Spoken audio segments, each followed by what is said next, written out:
Parshas Korach, Tavshin Pei. Welcome back once again to our shir at Bikur Cholim, the newly decorated Bikur Cholim. Every week I walk in here and there's something new. There's always some new innovation in here and I'm really admiring it. Fantastic job by the decorators, by the designers, and in general by the people, the good people of Bikur Cholim of Lakewood. As I begin this week's shir, I want to wish a mazel tov to one of the backbones, one of the mainstays here of Bikur Cholim, Shmuel Schlesinger, who's been at our shir for the past few years. Mazel tov on becoming a chassan this week. May you be zoicha to build a bayis neman b'Yisrael. And in this week's parsha, we speak about the very unfortunate episode of the machlokes that was carried out by Korach and his group of followers. And really, over the past few years, over the past 10 years, Baruch Hashem, we've spoken at length, we've spoken about the great sin of machlokes. Each time we come to Parshas Korach, we get that theme in. We speak about the great sin of machlokes and really how negatively Hashem looks at those who are involved in a machlokes. And not only that, we've spoken about how it can lead to the total and absolute demise of the Baal machlokes or the Balei machlokes. And it's kedai to reiterate these lessons. And though we speak about it just about every year, Parshas Korach, it's very, very kedai to internalize and to repeat the lessons that we learn about this. And just imagine, think about what transpired, think about what happened there with Korach. That HaKadosh Baruch Hu went ahead and created a totally new phenomenon. Something totally new that was never seen before, of the earth actually opening up and swallowing the Balei Machlokes inside. And the Torah tells us that it's going to be a bria, it's going to be a creation, something new, something different, something that never happened before, that the earth is going to open up and swallow up people alive. And we do not find this punishment, we do not find it for any other even serious Aveira in the Torah. The only time this punishment is found is by the Aveira of machlokes. And if you think about it, it would only seem to be an isser of a lav in the Torah. Someone's being over a lav. And for that, HaKadosh Baruch Hu has to create a totally new phenomenon, a totally new thing, that the earth is going to open up and swallow people up alive. And not only did the earth open up and swallow people, but it didn't just swallow people who were 20 years old, and not even those people who were over 13 years old. Young children were burned and swallowed up by the earth at the time of Korach. So really we need to understand, what is that all about? Tremendous thing over here, that there was a machlokes, the earth opens up and young children, along with everybody else, go down with Korach.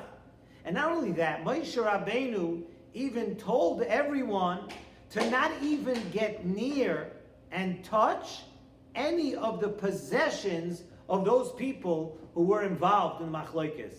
So just add that on to everything else, that Moshe Rabbeinu said, do not get near. Don't touch any of the possessions of these people. And such a tremendous maimet, such a tremendous punishment, only by machlokes. Nowhere else. You take a look, the second Beis HaMikdash, we know, was destroyed because of sinas chinam. They were doing in that time, the Chazal tell us in the time of the second Beis HaMikdash, they were doing Torah, they were doing Avodah, they were doing Gemilas Chasadim. But yet they were over this lav of Loisisnas Achicha Belvavecha. They were over on sinas chinam, and it was on par with all the other serious transgressions that they did when the first Beis HaMikdash was destroyed. On one hand, you have all the hardcore averos that were done bisman the first Beis Hamikdash, and then in the second Beis Hamikdash, the love of loisisnos achicha b'vavecha, sinas chinam, and HaKadosh Baruch Hu tells us by destroying the Beis Hamikdash that it's on par. The same way those tremendous averos were going on in the first Beis Hamikdash, loisisna, sinas chinam is just as serious to me, kaviyachol. HaKadosh Baruch Hu is saying. So really, how do we understand this whole thing? Korach, the Beis Hamikdash, how do we come to understand the gravity and the way HaKadosh Baruch Hu looks at Machlokes? So Nesivos Shalom brings the Shla in our Parsha. The Shla in Parshas Korach tells us that Korach and the 250 people that went down with Korach, and the Shla tells us something that almost every person can identify with. And you know what he tells us? That their machlokes, what they were doing it l'shem shamayim. But it wasn't just the same today. You ask anybody who's involved in any machlokes, and of course, nobody wants to be in a machlokes, right? But you go with the people and you say, why are you getting involved in this machlokes?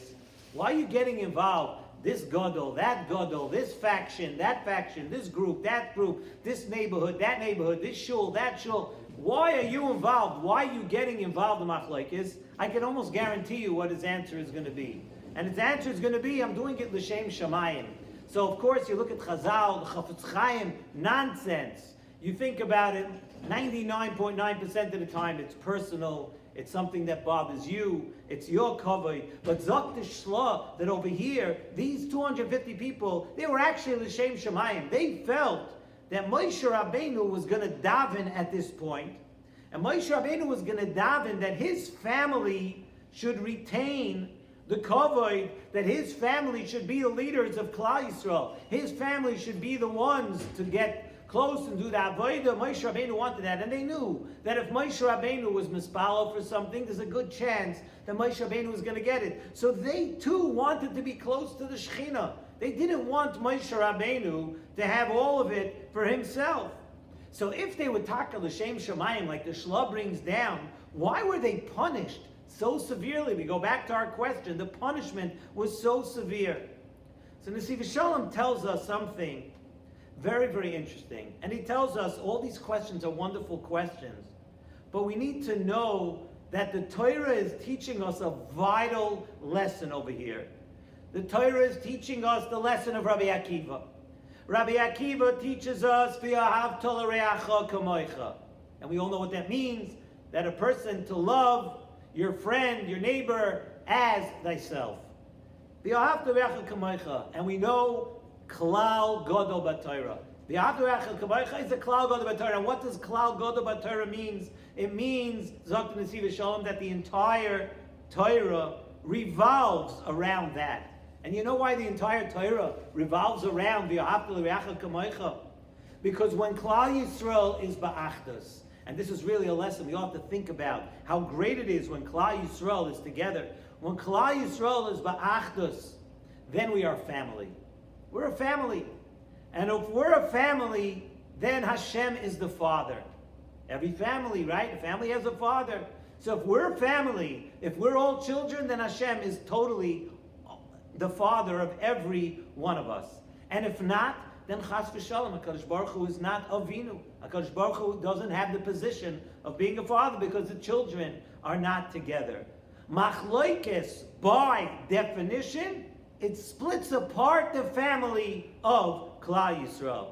And that, by extension, causes a rift between HaKadosh Baruch Hu and Klal Yisrael. You, by having a machlokes, you just broke up the family. And even enough so that it actually caused the Churban Abayis, because there was no children and there was no family. So if there's no children and there's no family, then there's no house.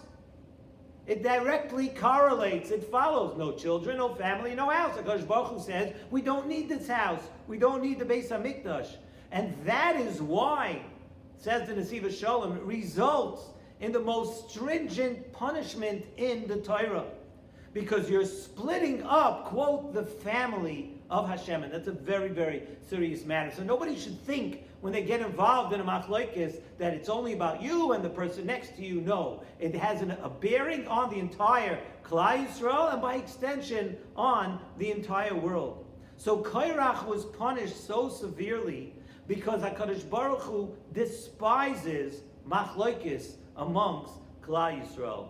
So much so that the children in that generation too, they had to go. Children, we know, don't have kavanah to do averos. They don't do averos. They don't get punished for averos. But in that situation, no one could even touch the possessions of those that went down. And children, unfortunately, children were killed also because the stench of machlokes, the ramifications of a machlokes had to be totally uprooted. And that's what HaKadosh Baruch Hu felt. And we could all identify with this today in our times. Like when we spoke about this last year, we didn't have the same picture that one can have this year, just like an infectious virus. And everybody knows what that is. Everyone in the entire world, wherever our shir is reaching, by the time it gets out there before Shabbos, whether it's there to Israel, to Australia, to Europe, to anywhere in the United States, in South America, we know everywhere this virus is an infectious virus and it reached everywhere. But anyone or anything that comes in contact with it needs to be quarantined, needs to be totally separated, and sometimes even needs to be destroyed. And that virus, the worst virus, is the virus of machlokes in Klal Yisrael. That anyone in contact with it had to go. The children, no, they don't have, they're not in the same parsha of averos as adults. But when something is infectious, it does not matter who you are. It doesn't matter where you are at that moment, and it doesn't matter how old you are or what kind of possessions you have and what you own. All of that is irrelevant. If it's infectious, it has to go. And that's really the lesson that we learn every year from Parshas Korach. This is a lesson that we have to take even more to heart this year. We see in so many more ways how we're desperate for Mashiach to come.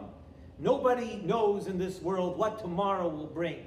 We all thought we had it figured out. We had the world figured out financially, politically. Everything was figured out. Everything was calculated. Everything with new technology. Everything was just, and we all knew what was going to be. And what we have learned is that more desperately than ever, we need Mashiach to come. We need the Beis HaMikdash. But the house is not going to be rebuilt if the same reason why it was destroyed is still prevalent. So let's all together, everybody, don't worry about everybody. Don't start a machlokes with someone else that they're part of a machlokes. Everyone, just look at yourself. Try in your own way to go think a little bit. Go to your family, to somebody that you can make a little more shalom. Somebody that you could stop a machlokes in a family. You could stop a machlokes in a neighborhood. Do your work. Be mevater. Give in. Do something proactive that every one of us should benefit from you and from myself. Every one of us, entire Klal Yisrael, from benefit when we will finally banish machlokes. When we'll learn the lesson of Korach. When we'll learn the lesson of Chorban Abayis. And we should all be zoicha in the schus of that. That we should all be healthy. We should all be able to go back to Yerushalayim and build that wonderful house. The HaKadosh Baruch Hu should say, you are my children. And guess what? We're all a family. And since we're one big family, we need one big house to house Klal Yisrael, to put us all together. Let's be zoiche to return to Yerushalayim, ba'achdus, the entire Klal Yisrael, b'mheira b'yameinu, amen.